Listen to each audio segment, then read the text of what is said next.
Mhm. Kamu pernah nggak sih kepikiran gimana sih caranya tubuh kita ini melakukan sistem respirasi? Nah, hari ini kita akan membahas mengenai sistem respirasi, mulai dari cara kerjanya, organ-organ yang terlibat, dan juga gangguan-gangguan yang dapat terjadi pada sistem respirasi. Lalu, apa itu sistem respirasi? Jadi, sistem respirasi atau sistem pernafasan adalah sistem yang bertugas untuk menukar gas. Oksigen masuk ke dalam tubuh, lalu dikeluarkan sebagai karbon dioksida. Oksigen ini penting banget karena dipakai sel untuk menghasilkan energi. Tanpa respirasi, tubuh kita nggak bisa bergerak, berpikir, bahkan hidup. Nah, dari penjelasan sistem respirasi tadi, kita kan jadi tahu bahwa sistem respirasi itu tidak terjadi begitu saja. Ada organ-organ yang tersusun rapi dan terkoordinasi. Apa sih organ-organ itu? Ayo kita simak penjelasan berikutnya. Udara masuk melalui hidung atau mulut, lalu menuju rongga hidung. Tempat udara disaring, dihangatkan, dan juga dilembabkan. Setelah itu, udara melewati faring dan laring. Dari laring, udara akan turun ke trachea.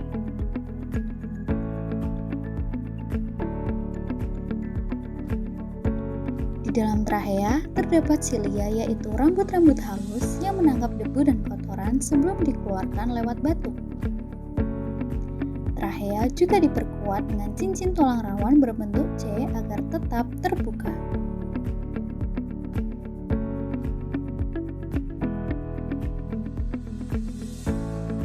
Trachea kemudian bercabang menjadi dua bronkus yang masuk ke paru-paru kiri dan kanan.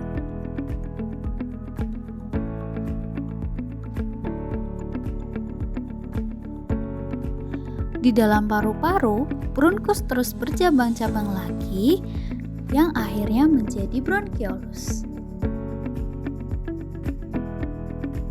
Bronkiolus mengantarkan udara ke alveolus, yaitu kantong udara kecil tempat terjadinya pertukaran gas.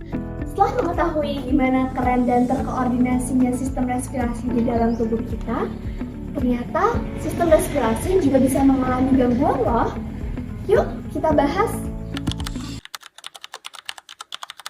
Nah, yang pertama itu ada asma.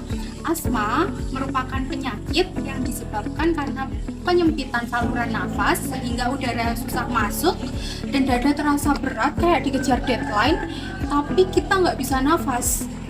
Adapun penyebab asma yang pertama itu ada alergi debu, alergi bulu hewan, kecapean, stres, olahraga berat, dan lain-lain. Nah, adapun gejalanya, yang pertama sesak nafas, dada terasa berat, batuk terutama di pagi dan malam hari, dan nafas berbunyi ngik-ngik. Adapun cara penanganannya, salah satunya dengan terapi uap, yaitu menggunakan alat nebulizer dengan bantuan cairan Ventolin. Adapun cara yang lebih praktis yaitu dengan inhaler atau turbohaler. Nah, namun jika kondisinya parah, kita bisa langsung pergi ke dokter. Nah, yang kedua ada TBC atau tuberkulosis.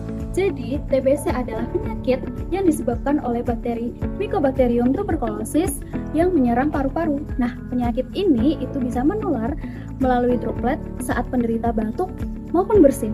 Nah, selain disebabkan oleh bakteri, penyakit TBC juga bisa disebabkan karena lingkungan yang kurang sehat, ventilasi yang buruk, dan juga sistem imunitas tubuh yang lemah.